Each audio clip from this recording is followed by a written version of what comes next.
የቻይና ጦር ታይቶ በማይታወቅ መልኩ ከ6000 ኪሎ ሜትር በላይ ርቀት ላይ የሚገኙ ዘመናዊ ተዋጊ ጀቶችን ወደ ሰሜን አፍሪካ በማሰማራት የአየር ኃይል የበላይነትና የርቀት ስምሪት አቅሙን እያሳየ ይገኛል። በሌላ በኩል ደግሞ በታይዋን ወሽመጥ ዙሪያ ያለው ወታደራዊ ዲፕሎማሲ ውጥረት ወደ ከፍተኛ ደረጃ ተሸጋግሯል። ቤጂንግ ዘመናዊ የጦር አውሮፕላኖችንና መርከቦችን በታይዋን ዙሪያ በማስጠጋት አቅሟን ስታጠናክር፣ ታይዋን በበኩሏ የአሜሪካን ድጋፍ በመሻና የሀገር መከላከያ በጀቷን በከፍተኛ መጠን በመጨመር ራሷን ለመከላከል እየተዘጋጀች ነው። ይህ የኃይል ሚዛን ሽግግር እና በታላቅ ሀያላን መካከል እየተደረገ ያለው ፍጥጫ የዓለም አቀፉን ጂኦፖለቲካዊ ሰላም አደጋ ላይ ሊጥል እንደሚችል ስጋት ፈጥሯል። ቻይና ከቀጠናዊ መከላከል ባለፈ በዓለም አቀፍ ደረጃ ወታደራዊ ተጽዕኖን ለማስፋት ያላት ፍላጎት በይፋ እያሳየች ነው። በቅርቡ ወደ ግብጽ የተደረገው የተዋጊ የአየር ኃይል ስምሪት ቤጂንግን በረዥም ርቀት የጦር ኃይል የማንቀሳቀስ አቅሟን ምን ያህል እያሳደገ እንደመጣ ማሳያ ተደርጎ ይወሰዳል። ይህ የስልጣኔ ንስሮች በሚል መጠሪያ የተካሄደው የጋራ ስልጠና ቻይና የርቀት ውጊያዎችንና ስልታዊ ስምሪቶችን የማካሄድ አቅሟን ለመፈተሽ ጠቃሚ አጋጣሚ ሆኖላታል። በተመሳሳይ ሰዓት በታይዋን እና በቻይና መካከል ያለው ግንኙነት እጅግ በጠበቀ ውጥረት ውስጥ ይገኛል። ቻይና ታይዋንን የገዛ ግዛቷን አድርጋ እንደምትቆጥር በተደጋጋሚ ስትገልጽ፣ የታይዋን መንግስት በበኩሉ ሉዓላዊነቴ አይደፈርም በማለት ራሱን ለአደጋ ጊዜ ዝግጁ እያደረገ ነው። ዩናይትድ ስቴትስ ለታይዋን በቢሊዮን የሚቆጠር ዶላር የሚያወጡ ዘመናዊ መሳሪያዎችን ለመሸጥ ቃል ብትገባም በፕሬዝዳንት ዶናልድ ትራምፕ አስተዳደር በኩል ያለው የውሳኔ መዘግየትና ግብይቱን የድርድር ካርድ ለመጠቀም መፈለጋቸው ሁኔታውን ይበልጥ ውስብስብ አድርጎታል። የታይዋንና የቻይና ውጥረት ታሪክ ረዥም ዓመታትን ያስቆጠረ ነው። እንደ አውሮፓውያን አቆጣጠር ከ1949 ጀምሮ ታይዋን ራሷን በራሷ የምታስተዳደር ደሴት ብትሆንም ቤጂንግ ግን እንደ አንድ የቻይና ግዛት ነው የምታያት።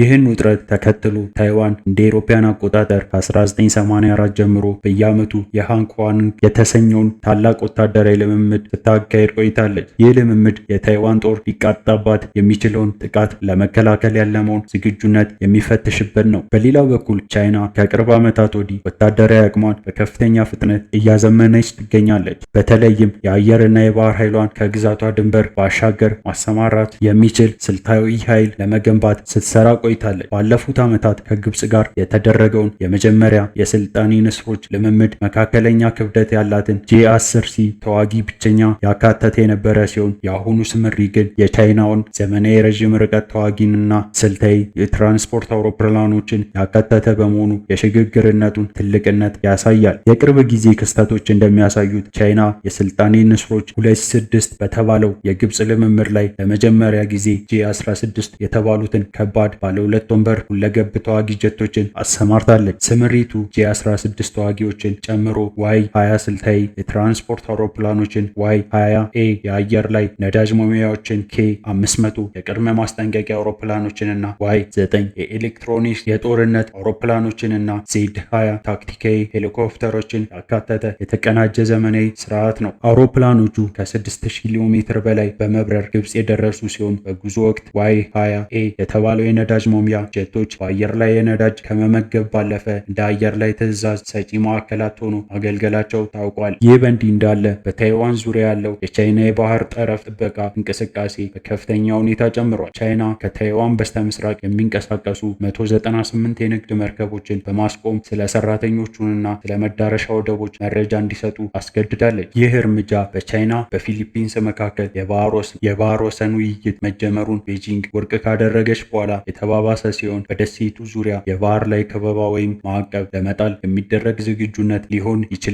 የሚል ስጋት ፈጥሯል። ለዚህ ምላሽ ለመስጠት አሜሪካ P-8A ፖሲዶን የተሰኘውን የስለላ አውሮፕላን በታይዋን ወሽመጥ ላይ በማብረር የአሰሳ ነጻነት እንደምትደግፍ አሳይታለች። በታይዋን በኩል ደግሞ የሃንኳንግ ወታደራዊ ልምምድ በዚህ ሰዓት በተለየ መልኩ የእውነተኛ ውጊያ ዝግጁነቱ ላይ ትኩረት አድርጎ ተካሂዷል። በዚህ ልምምድ የፈረንሳይ ምርት የሆነው ሚራዥ ተዋጊ ጀቶች፣ የአሜሪካ ምርት የሆነው A1 አብራማስ ታንኮችና የሃይማርስ የሮኬት ስርዓቶች ጥቅም ላይ ውለዋል። በተጨማሪም በጦርነት ወቅት ሊከሰት የሚችለውን የኢንተርኔት እና የኮሚኒኬሽን መቆራረጥ ለመቋቋም የሚያስችሉ የህዝብ ዝግጁነት ሙከራዎች ተካሂደዋል። የወታደራዊ ጉዳይ ባለሙያዎች እንደሚገልጹት የቻይናው J-16 ተዋጊዎች ለመጀመሪያ ጊዜ ወደ አፍሪካ መጓዛቸው የቤጂንግን የአየር ኃይል ስትራቴጂካዊ የርቀት ስምሪት ብስለት ያሳያል። የብሔራዊ መከላከያና የውጭ ግንኙነት ተንታኞች እንደሚያመለክቱት ቻይና በአፍሪካ በመካከለኛው ምስራቅ ያለ ያላትን ምጣኔ ሀብታዊ ፍላጎት ለመጠበቅ ወታደራዊ ኃይሏን እስከ ረዥም ርቀት ለመዘርጋት ፍላጎት አላት። የዋይዋይ 20 የአውሮፕላን ድርብ ሚና መጫወት መቻሉ ቻይና የርቀት ውጊያዎችን ያላት የየብስ ድጋፍ ማካሄድ እንደምትችል ያሳያል። በታይዋን ረገድ ደግሞ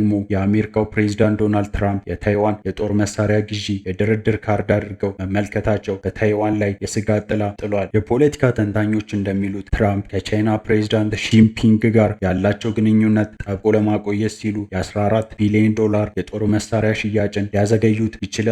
ይህ ደግሞ ታይዋን በራሷ ላይ እንድትተማመንና የመከላከያ በጀቷን እንድታሳድግ ግፊት አድርጎባታል። ይህ የተባባሰ የመጣው ወታደራዊ ፍጥጫ በታይዋን እና በቻይና ሕዝብ ላይ ከፍተኛ የስነ ልቦና የምጣኔ ሀብታዊ ተጽዕኖ እያሳደረ ይገኛል። የታይዋን ነዋሪዎች የኢንተርኔት እና የኮሚኒኬሽን መቆራረጥ ሙከራዎችን ጨምሮ የድንገተኛ አደጋ መልመጃዎችን እያደረጉ ሲሆን ይህ የጦርነት ስጋት በዕለት ተዕለት ሕይወታቸው ላይ ያሳደረውን ተጽዕኖ ያሳያል። በዓለም አቀፍ ደረጃ በታይዋን ወሽመጥ በኩል የሚደረገው የንግድ መርከቦች ጉዞ በቻይና የባህር ጠረፍ ጥበቃ መስተጓጎሉ በዓለም አቀፍ የሸቀጦች አቅርቦት ሰንሰለት ላይ ስጋት ፈጥሯል። ታይዋን የሴሚኮንዳክተር ዋና አምራች በመሆኗ እዚህ የሚፈጠረው ማንኛውም ግጭት የዓለም የቴክኖሎጂ ዘርፍ ክፉኛ ሊጎዳው ይችላል። የወደፊት ሁኔታውን ስንመለከት ታይዋን ለ2027 በታሪክ ከፍተኛ የሆነው የ1.12 ትሪሊዮን የታይዋን ዶላር የመከላከያ በጀት አቅርባለች። ይህ በጀት የመከላከያ ወጪዋን ከጠቅላላ የሀገር ውስጥ ምርት 3% ላይ የሚደርስ ሲሆን በዋናነት ለሰው አልባ አውሮፕላኖችና